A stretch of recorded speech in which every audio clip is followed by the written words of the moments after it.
de la sagrada tradición y el yelmo de la verdad absoluta. Está transmitiendo la voz de la tradición católica. Radio Cristiandad, en el 97.1 de la frecuencia modulada.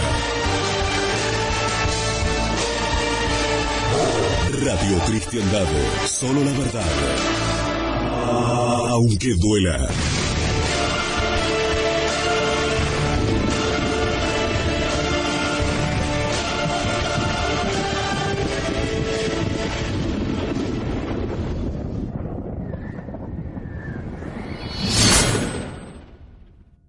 En nombre del Padre, del Hijo y del Espíritu Santo. Amén. Amados hermanos, antes de que me olvide, como el Padre Altamira se ausenta, sale de viaje y después tiene los retiros espirituales para hombres y mujeres.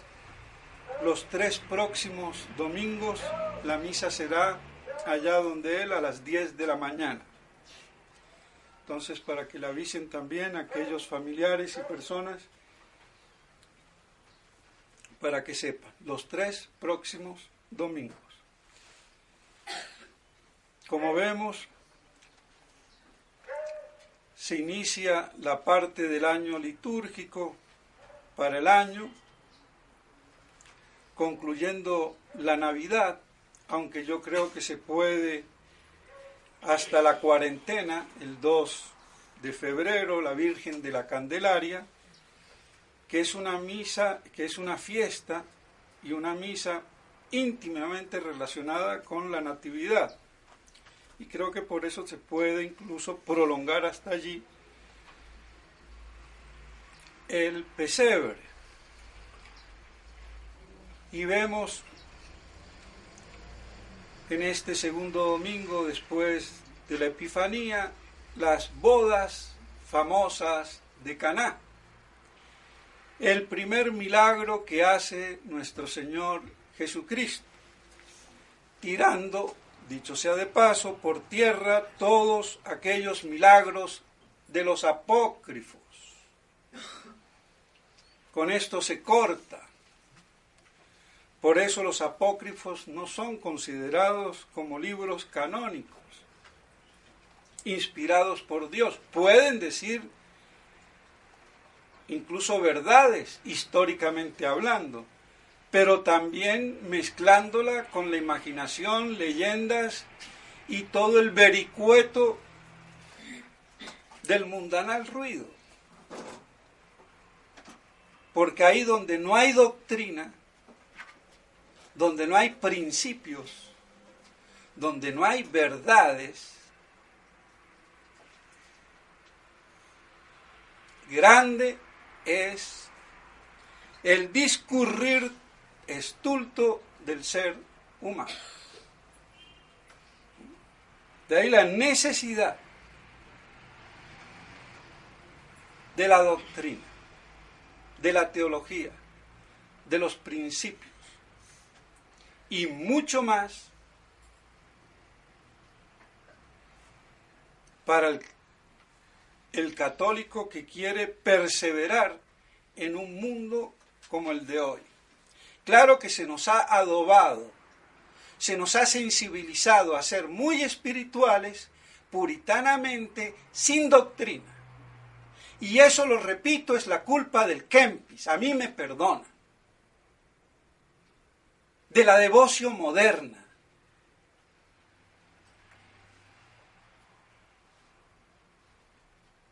Hay que ver nada más los sermones de los sacerdotes, que sean espirituales, pero como si la verdad no fuera lo más espiritual que hay. Dios es la verdad. Entonces yo no puedo tener devoción sin doctrina.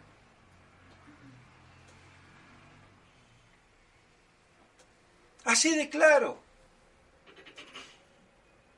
Todo el puritanismo es la misma cosa.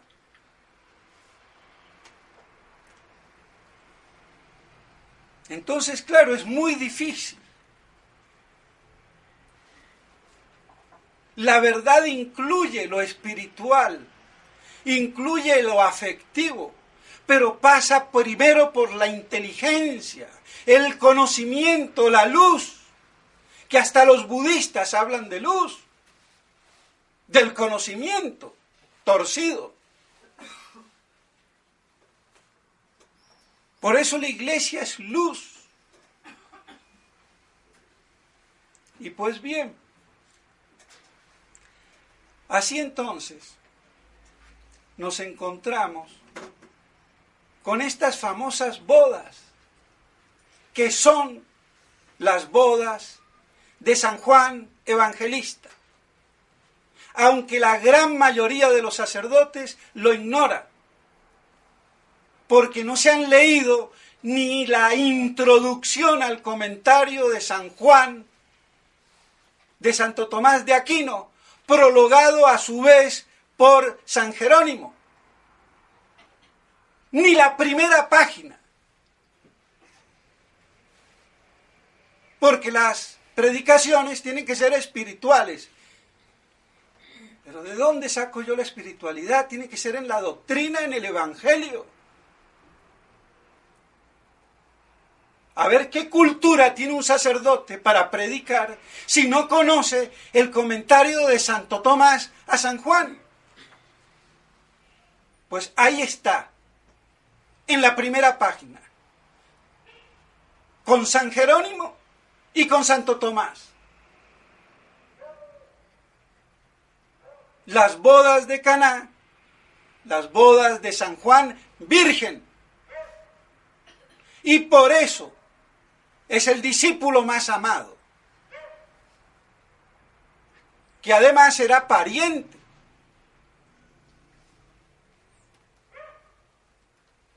Pero él es el discípulo más amado porque fue, como es lógico, llamado en su boda. Y por eso es el discípulo que mereció llevarse a la Santísima Virgen a vivir con él en Éfeso, después de que murió nuestro Señor. Porque qué más que un hombre virgen, apóstol, cuidara de la Virgen Madre de Dios. Está clarito. No hace falta mucha elucubración. Y por eso el discípulo amado de Cristo.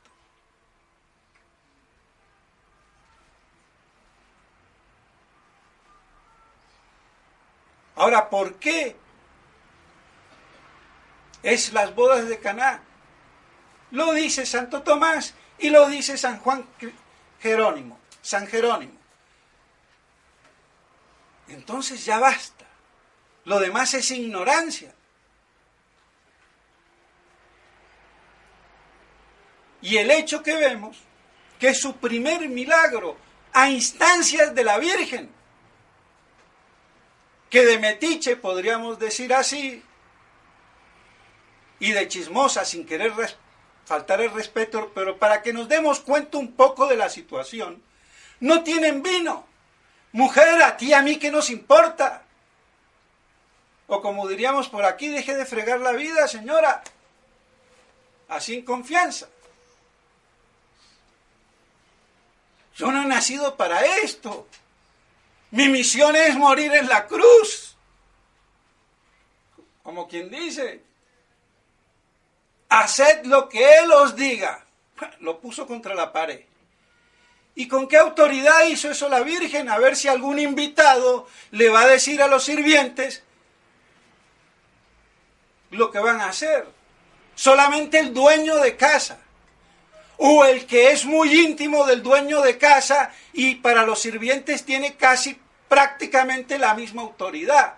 Quiere decir que tiene que ser alguien de la familia, o muy amigo, o muy allegado, porque si no, a ver, que yo llegue a una casa y le diga, no, Juanita, la cocinera, a mí me traes tal cosa. No. Entonces, dado al parentesco que había, San Juan, hijo de Salomé, Salomé era la hija de Alfeo, el hermano de San José.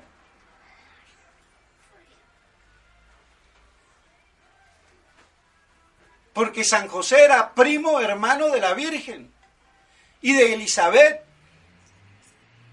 porque sus respectivos padres eran primos. Sobé, Santa Ana y Jacobo, el papá de San José y de Alfeo. Entonces Salomé es la hija de Alfeo, es sobrina de San José. Entonces, ese era el parentesco que había, por eso pudo hablar con autoridad, estaba ella involucrada. No hay vino, se preocupó, porque ¿quién se preocupa si hay o no hay? De los invitados comunes y corrientes, solamente uno de la familia muy allegado, que está en el cuento de la fiesta, y por eso va nuestro Señor con sus discípulos.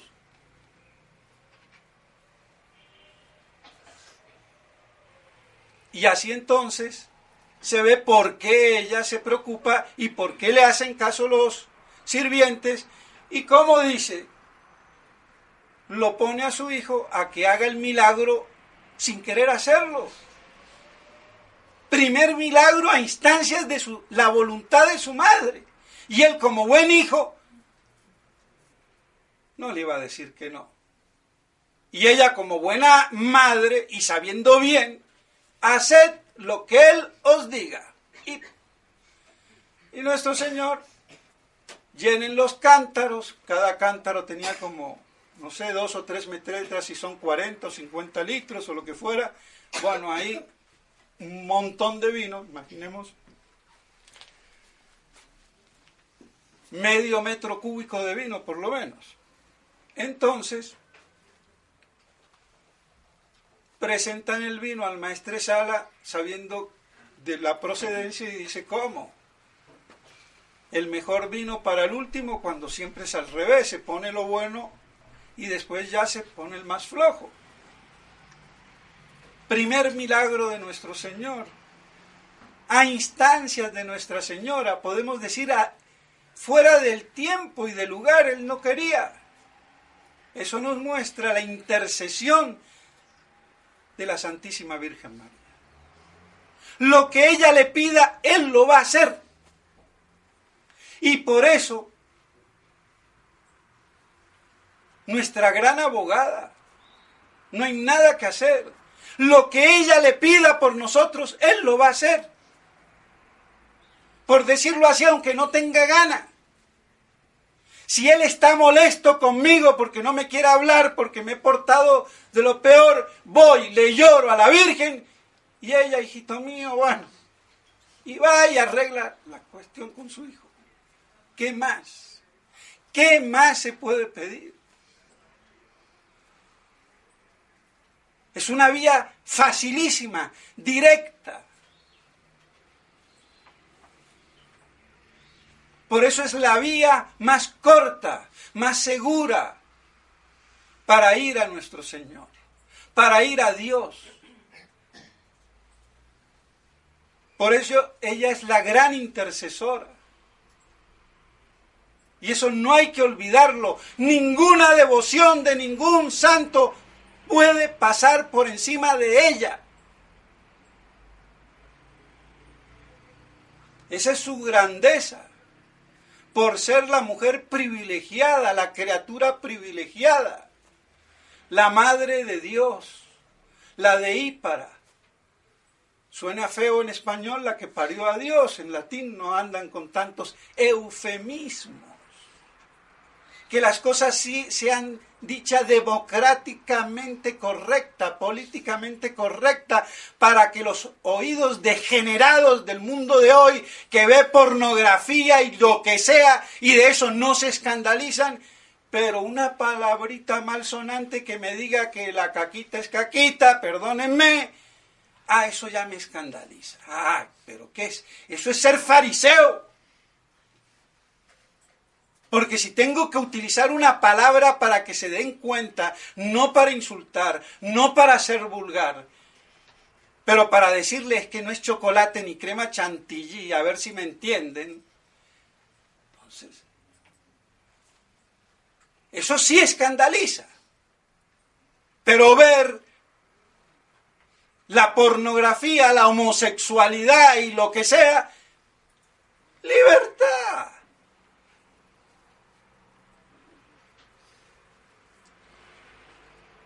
Eso es doble moral, de la inmoralidad pura y dura. Así es. Eso muestra cuán dobles somos. Y cuando nos dicen la verdad cruda, ay no, mis oídos quieren el violincito espiritual. Kempis. Ahí está de nuevo. Es que no hay nada que hacer.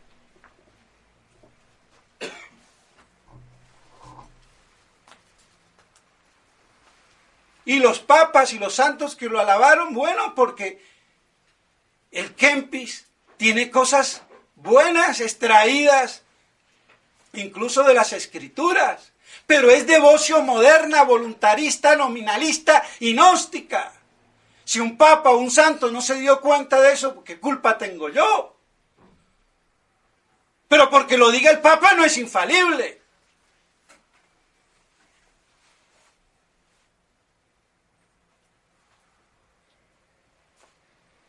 Pero si el Papa siempre es infalible, como muchos creen, y no quiero entrar en el tema, pero va a tocar un poquito más adelante, sin alargarme mucho, se pueden equivocar. No se equivocan cuando confirman en la fe. Y ese hecho de confirmar él solo en la fe, que es su patrimonio personal como papa, es ex cátedra, con condiciones definidas. Pero yo no puedo hacer al papa Tutankamón, la divinidad aquí en la tierra, representante de Dios, sí, pero no es divino, su persona no es divina, su investidura es divina. Es muy distinto. Eso es teología de chipchas o de anglosajones bárbaros, con un barniz de teología, pero diciendo tonterías. Yo lo lamento y no quiero ofender a nadie. Entonces nuestro Señor hace ese milagro, porque el vino también alegra el corazón del hombre. Que yo no tome vino por penitencia, muy bien, pero el vino no es malo. El exceso del vino, eso sí es otro problema. Como todo lo en exceso, fuera del orden, o peor, fuera del fin. Porque si una cosa es fuera del orden, está mal y es pecado. Y si una cosa es fuera del fin, no solamente es pecado, es contra natura. Por eso hay pecados contra el orden y otros, además de contra el orden, contra el fin, contra natura. Como el vicio solitario, como la homosexualidad o la bestialidad. Pero eso hoy es derechos del hombre. Bueno, así nos irá. Y así entonces, mis estimados hermanos, vemos ese afán de Nuestra Señora y esa respuesta, ese afán, digo, la preocupación, y esa respuesta que parece un poco dura. Mujer, a ti y a mí, ¿qué nos va? Hasta grosero, podríamos decir, el niño Jesús, groserito con la mamá. No. Simplemente que le manifestó que ese cuento no era con él. Pero eso nos reafirma en el poder intercesor de su madre. Ni discute. Haced lo que él os diga. ¡Paf! ¡Qué temple! Y qué confianza de una madre que se siente y se ve querida y amada por su divino Hijo. Es que ese amor entre Nuestra Señora y nuestro Señor, eso es del cielo, eso no es de la tierra ya. Y por eso, si nos queremos meter dentro de ese amor, hay que ir a través de la Santísima Virgen María. Y aquí podría ser el sermón bien cortito, creo, no sé. Pero claro, trataré de no dar nombres, pero que sigan diciendo algún blog por ahí que es un deber nombrar al Papa en la misa, que me sacan el artículo del padre teólogo de por allá, de la reja, y me lo publican porque tiene una conclusión muy buena. No tiene ninguna autoridad el Concilio Vaticano II, pero tiene sus defectos. Porque no dice que dice herejías, y no se atreve a hablar menos de que son herejes. Estos papas, por lo menos. O por lo menos este, porque si me tragué el cuento con los anteriores, ya con este llega un momento en que uno no puede seguir tragándose el cuento. Pero tengo que decir el nombre, porque para que no quede, es el padre René non Possumus. No lo quiero nombrar, pero lo tengo que nombrar para situar. Tomando la tesis de Cayetano, que es de la más pura ortodoxia tomista. Mentira, porque el pobre ignorante, para decirlo políticamente correcto, no sabe que Cayetano en filosofía no fue tomista, ni Báñez. Fueron los que desviaron la primitiva escolástica. Porque Cayetano no entendía. Es más, decía que el alma inmortal era una cuestión de fe, que no era una cuestión que se sabía teológica y metafísicamente hablando. Entonces, ojo con Cayetano. Sí, el más famoso, pero es que la escuela tomista es cayetanista bañesiana, no es tomista. Toma de Santo Tomás su prestigio, sus principios, pero los enarbolan de una manera para contrarrestar a los antitomistas, pero se quedan en el mismo cuento. No les da el caletre para entender la envergadura metafísica, para después entender la teológica de Santo Tomás. Esa es la historia de la escuela tomista, lo lamento. Y esto lo ignoran en Ecón, en la Reja y en las universidades como el Angélico y la Gregoriana. Por eso la excelencia del padre Fabro y del padre Membiel en este asunto puntual. Entonces, que no me salga con Cayetano porque vamos mal. Encima, Cayetano es refutado por San Roberto Belarmino. Y si quiere seguir con Cayetano, que siga, pero que no me haga de él. Toma una opinión y me la hace moralmente coercitiva. Tengo que nombrar al Papa. Pues no. Porque lo lógico es que yo no nombre a un hereje, aunque sea papa. En el supuesto caso, como se lo dije una vez al padre Smithberger, cuando era superior, y como el tipo se vio que lo puse contra la pared, me dijo, no, si en la fraternidad rezamos es bajo condición. Ah, sentiste ese rigor que te iba a caer encima si no te ibas medio por la tangente. Hoy no lo diría.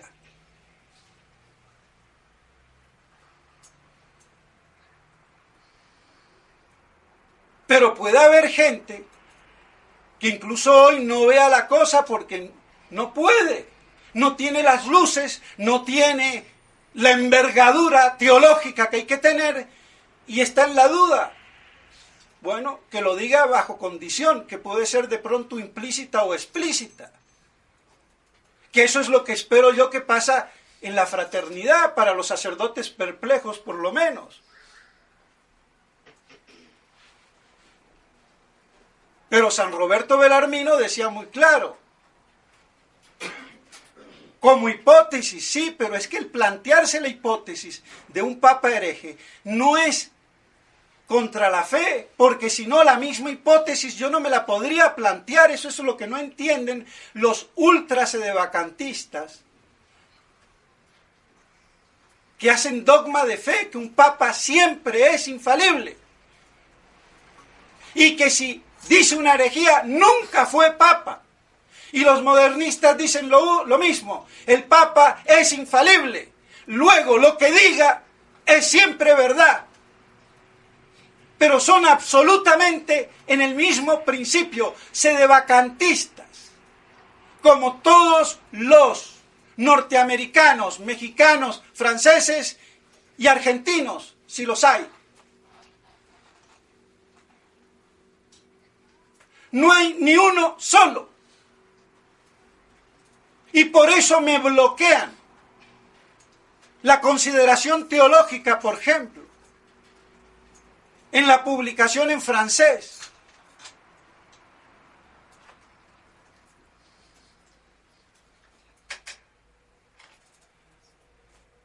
Es que si un papa fuera así, no se podría jamás, ni hipotéticamente, considerar la cosa.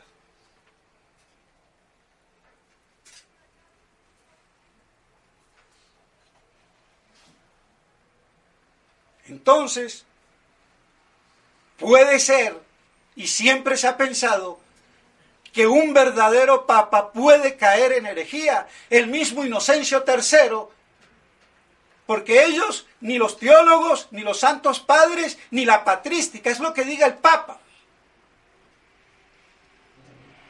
El papa es todo. Es una reducción de la iglesia al papa, eso es absurdo. Él será la cabeza visible, tendrá la autoridad divina suprema de jurisdicción, pero la autoridad magisterial la tiene tanto el Papa como todos los obispos con él, que es el colegio apostólico. Eso es lo que no han querido entender. El Papa no participa su infalibilidad, él puede participar la autoridad, el mando, pero no puede participar la infalibilidad que viene del Espíritu Santo.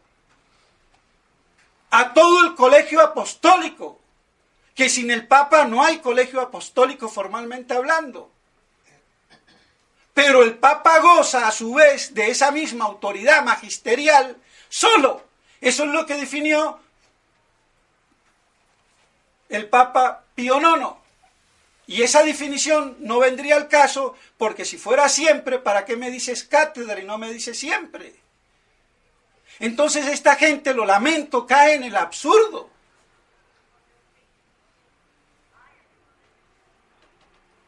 Y yo los invitaría a todos ellos a que hagamos, si quieren, un debate teológico. Si entendiéndonos y razonamos, pero es que como la teología no vale mucho para ellos, kempianos. Me basta el violín del kempis, de la devoción. Y qué más piadoso que decir que el Papa siempre es infalible y yo más católico que todo el mundo. Sí, pero eso no es la Iglesia.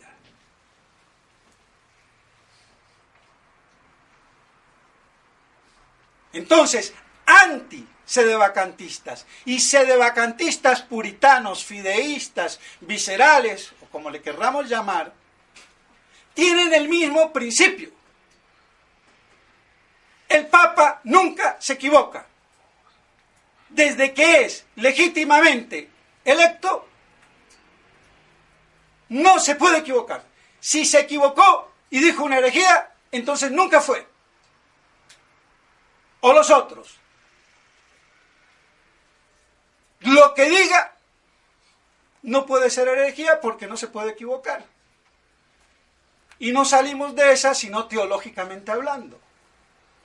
Pero como la teología no sirve para nada, que los teólogos no sirven para nada, y bueno, ahí está el problema. Y esto dividirá hasta el fin del mundo. Y el problema es que ni Monseñor Lefebvre ni Monseñor de Castromayer tuvieron, yo diría,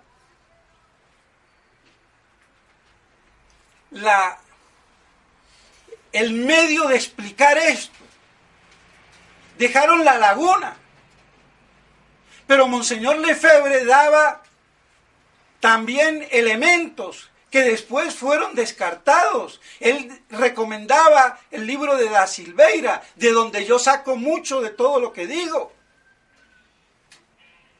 Pero todo eso fue eclipsado, se volvió tabú la palabra, el estudiar el problema y también en Econ, run run kempis, y no mucha teología.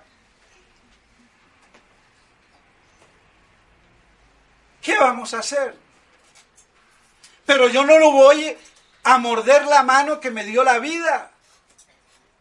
Yo tengo que tomar lo bueno de Monseñor Lefebvre, lo bueno de Monseñor de Castromayer y lo bueno que tenga todo el mundo. Mientras sea bueno y verdadero. Si el niño Buda, que está 10 meses sin comer ni beber, eso es preternatural. Luego, diabólico, me dice una gran verdad, porque entre su pluralismo religioso y su conocimiento y la luz, pero vivir en la verdad, por el esplendor de la verdad, yo lo hago mío. Vivir en la verdad por el esplendor de la verdad. ¡Qué belleza! Y me lo dice un gurú del Nepal. Bueno. Pero por esa verdad que yo la puedo extraer y hacer mía, yo no me voy a tragar el cuento chino que me viene este niño, porque todavía imberbe, a predicar. Porque el budismo y el ecumenismo se identifican en los principios. Paz, sin divisiones, sin violencia. Amémonos, luz y conocimiento. Y no se dan cuenta que la verdad es una espada de doble filo, porque se distingue y diferencia del error, de la mentira y del engaño.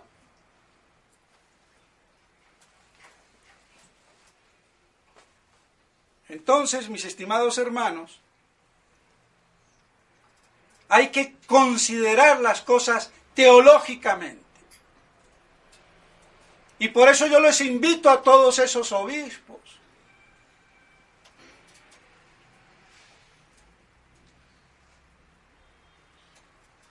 Porque ellos no aceptan. Como del otro lado tampoco aceptan. Y cada uno está edulcorando la cosa según su miopía, según una teología chipcha o bárbara. No es tomista. San Roberto Belarmino dijo, aunque fuera hipotéticamente, pero admitió la hipótesis que si fuera contra la fe no la tendría que admitir. Si es hereje, ipso facto, al manifestarse esa herejía, porque la Iglesia juzga de lo externo, no de los corazones, él mismo se depone. Y por eso un papa, y estos que hablan tanto del papa, como Inocencio III, siglo XIII, si mal no me equivoco, dijo, nadie juzga al papa, salvo si, y se refería a él, me encuentran que he defeccionado en la fe. ¿Está claro? Es que es la lógica. Nuestra religión no es de musulmanes ni de puritanos. Es católica, es con inteligencia, con lógica, con verdad, equilibrio y armonía. Y sabiduría. Pero es mucho más fácil ser a lo musulmán, 3 o 4 principios y a la Meca y arremeto en el nombre de Dios. Y estos hacen lo mismo. Y es muy fácil. Y después a los fieles los arrastran. Pero a ver que se sienten a explicar con argumentos.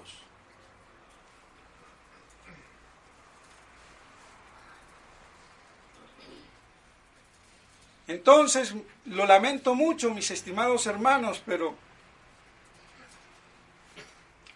toca explicar, porque yo no voy a pecar de no decirlo como hizo Monseñor Lefebvre y Monseñor de Castromayer, que tuvieron que haber toreado de frente.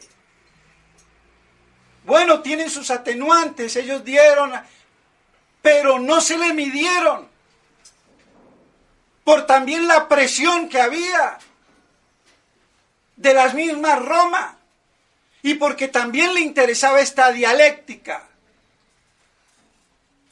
y le sigue interesando.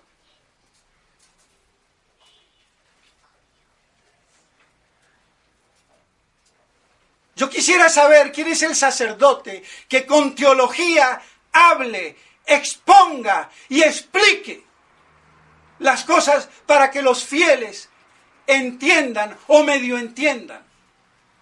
Porque nadie se les mide, ni a los fieles, ni ellos mismos. Sí hacen articulitos, pero que lo hagan doctrina popular, que lo vulgaricen, es decir, que se popularice, que empiece a penetrar en la cabeza de los fieles por la repetición y eso se les haga carne. ¿A dónde? Y por eso a mí personalmente no me quieren ni los unos ni los otros. Si lo vamos a hablar en claro, yo trato de ser amigos con todos, con el afán de poder explicar. Pero uno ve el rechazo, uno ve la confrontación, incluso de familias que uno ha conocido y ha ayudado a uno a mantener en la fe.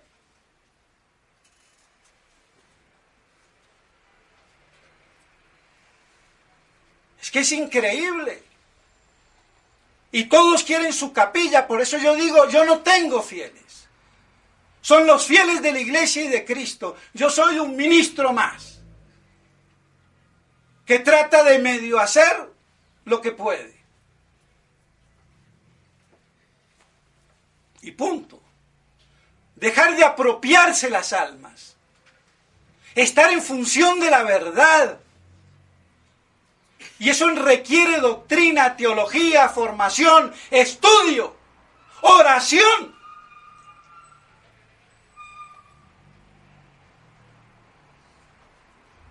Pero ya vemos lo caótico que es la situación y no la vamos a arreglar. Pero la verdad tiene que decirse y por eso la digo. Y me hago decapitar. Así de claro. Y siempre tratando de convertir, de ver la parte humana, de ver al pecador para convertirlo, sin admitir su pecado.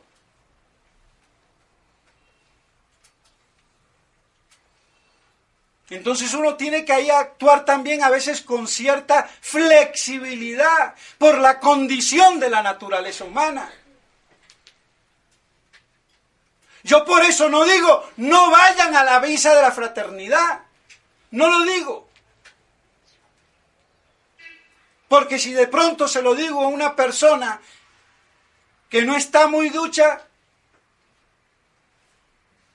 le hago que no vaya después a ninguna misa. O si alguien no tiene otra misa que la de un sede vacantista, no le digo que no vaya.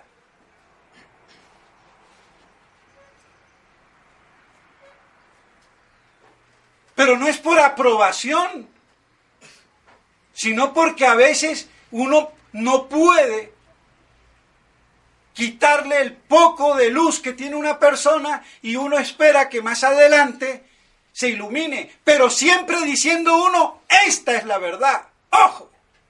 Que ahí está la diferencia. Por eso yo no soy de doble moral ni de doble argumento. Yo digo, se equivocan estos y se equivocan los otros. Y esta es la verdad. Y refútenla si pueden. Y después, uno tiene con los fieles ese tacto tratando de ver cómo puede manejarse la situación. Pero eso no lo hace un fanático. Ahí es donde se ve el fanatismo, el sectarismo, donde se pierde la flexibilidad. El acero es muy duro y cortante, pero es flexible al tiempo que es templado. Pues bien, mis estimados hermanos, me disculpan, pero espero que todo esto nos sirva para que podamos así, en la verdad, estar unidos en la fe y que no nos dejemos arrastrar por esta pseudoiglesia.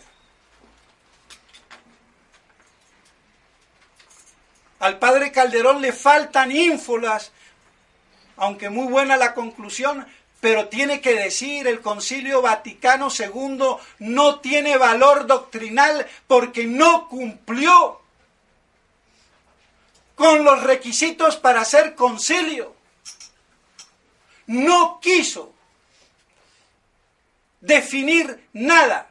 Y un concilio que no defina nada no sirve de nada, porque el concilio está para definir la verdad. No es una reunión eclesiástica para que los cardenales y los obispos y lo que sea coman bien, bocatu de cardenales, no.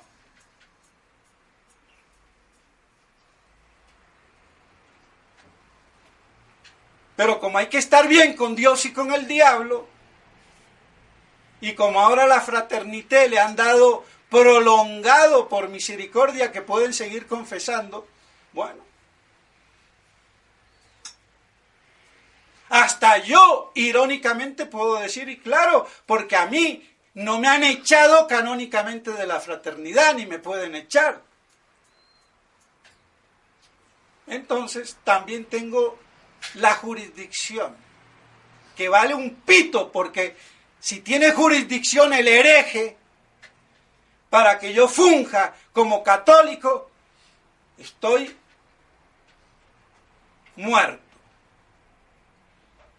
Porque ahí la Iglesia suple, da por propio derecho la jurisdicción ad hoc en cada caso. Es lo que decía Monseñor Lefebvre. Por eso hoy no hay ningún obispo con jurisdicción ordinaria. No hay ninguno, si me apuran. Así de lamentable es. Ni aunque estuviera vivo Monseñor Lefebvre. Porque esa jurisdicción piramidal, jerárquica, que viene de la cabeza del Papa hacia abajo, se perdió con la apostasía, el cisma del Papa y de todo el colegio apostólico sumado a él. Lamento, así es. Claro, eso no lo va a decir el padre Calderón. No le da la espalda. Y tiene que quedar bien. Bueno, entonces que el padre René no me siga sacando que Cayetano, que una cum y lo que sea. Y si quiere, hablemos.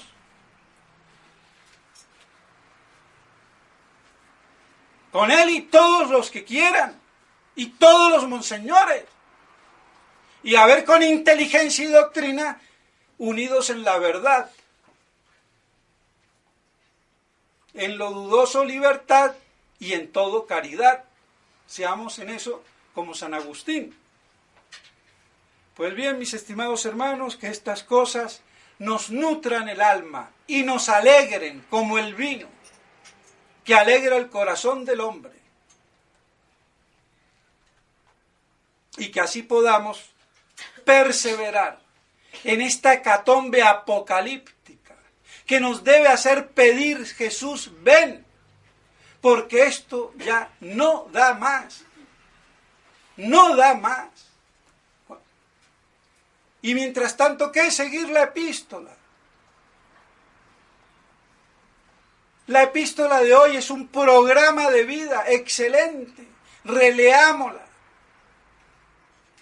sin buscar grandezas, acomodándonos a lo más humilde, sin buscar pompas, ni ser presidente de Colombia ni de la China.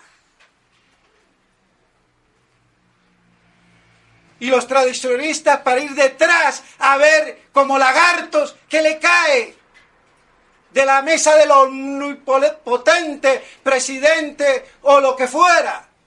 Lambones.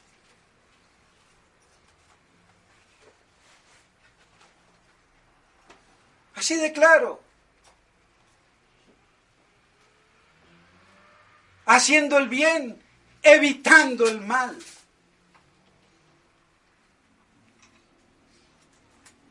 Y paro aquí para no alargarme más de lo que ya me alargo. Y reconozco, puedo que me haga cansón, pero es que no me quiero quedar a medias. Hablar las cosas, torear de frente, no esquivar de lejos. Ese es el error que cometió Monseñor Lefebvre, pobrecito, no sé, Dios verá qué hace, pero fue una falla de él y de Castellani, y de Membiel, y de todos. Porque se había endiosado la autoridad, se había divinizado al Papa. Habían hecho de fe que el Papa era Papa, si es legítimo, señores. Y si está en duda su legitimidad, pues tu abuela. Eso es lo que siempre se ha pensado en la Iglesia. Que después eso se cambió por una moda. Ya eso no es problema mío. Entonces, que todo esto nos consolide. Y aprovecho de decir estas cosas aquí, porque allá donde el padre Altamira no lo puedo decir, aunque siempre se me va a ir la lengua, pero me tengo que reprimir más, porque hay gente que es como el bebé, no le puedo dar el bistec, le tengo que dar es agüita, purecito. Y es hasta un sacrificio a veces. Porque como uno no puede hablar con todo el temple que uno tiene que hablar, y punto, sin asustar a nadie. Pero bueno, así es la situación. Entonces, mis estimados hermanos, que las bodas de Caná nos alegren el alma. Y así que podamos mantenernos en esa virginidad de la verdad, de la cual la virginidad corporal, física, o como le quieran decir, es una expresión de esa pureza inmaculada de la virginidad de la verdad eterna, pura y santa, que es Dios mismo. Que eso nos nutra el alma y nos mueva el afecto en la luz de la doctrina de la verdad, viviendo en la verdad por el esplendor de la verdad, es decir, viviendo en Dios por el esplendor de Dios. En nombre del Padre, del Hijo y del Espíritu Santo. Amén.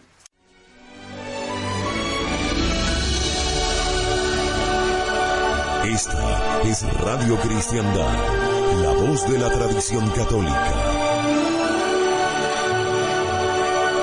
Luchando para que Cristo reine.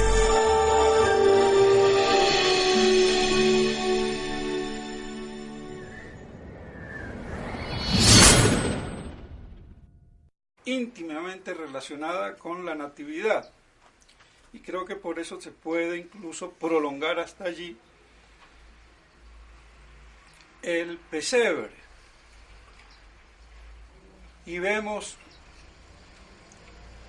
en este segundo domingo después de la Epifanía las bodas famosas de Caná. El primer milagro que hace nuestro Señor Jesucristo, tirando, dicho sea de paso, por tierra todos aquellos milagros de los apócrifos. Con esto se corta. Por eso los apócrifos no son considerados como libros canónicos, inspirados por Dios. Pueden decir incluso verdades, históricamente hablando, pero también mezclado. Se nos ha sensibilizado a ser muy espirituales, puritanamente, sin doctrina. Y eso, lo repito, es la culpa del Kempis. A mí me perdona. De la devoción moderna.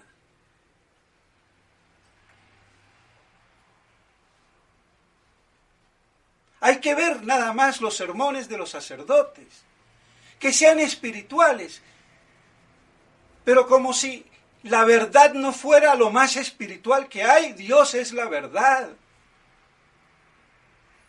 Entonces yo no puedo tener devoción sin doctrina.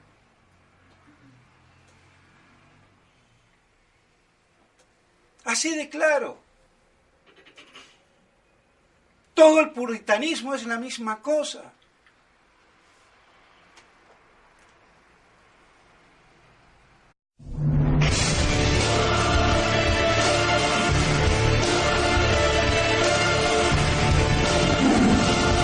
Con la espada de la sagrada tradición y el yelmo de la verdad absoluta,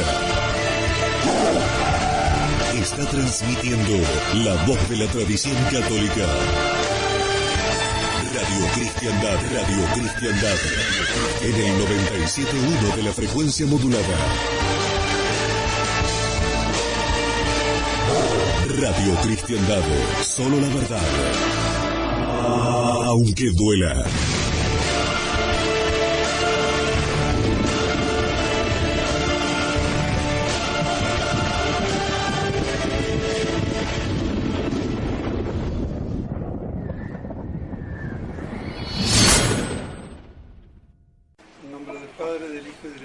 Santo, amén. Amados hermanos, antes de que me olvide, hablándola con la imaginación, leyendas y todo el vericueto del mundanal ruido.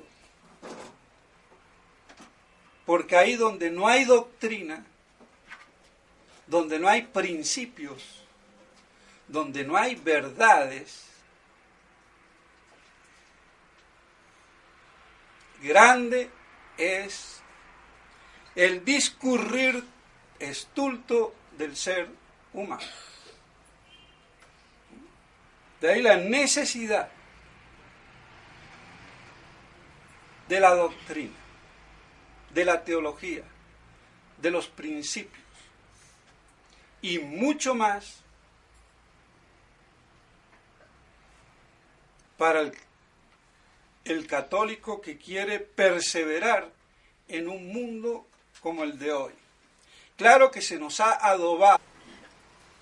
Como el padre Altamira se ausenta, sale de viaje y después tiene los retiros espirituales para hombres y mujeres. Los 3 próximos domingos la misa será allá donde él a las 10 de la mañana. Entonces, para que le avisen también a aquellos familiares y personas, para que sepan, los 3 próximos domingos. Como vemos, se inicia la parte del año litúrgico para el año, concluyendo la Navidad, aunque yo creo que se puede hasta la cuarentena, el 2 de febrero, la Virgen de la Candelaria, que es una misa, que es una fiesta y una misa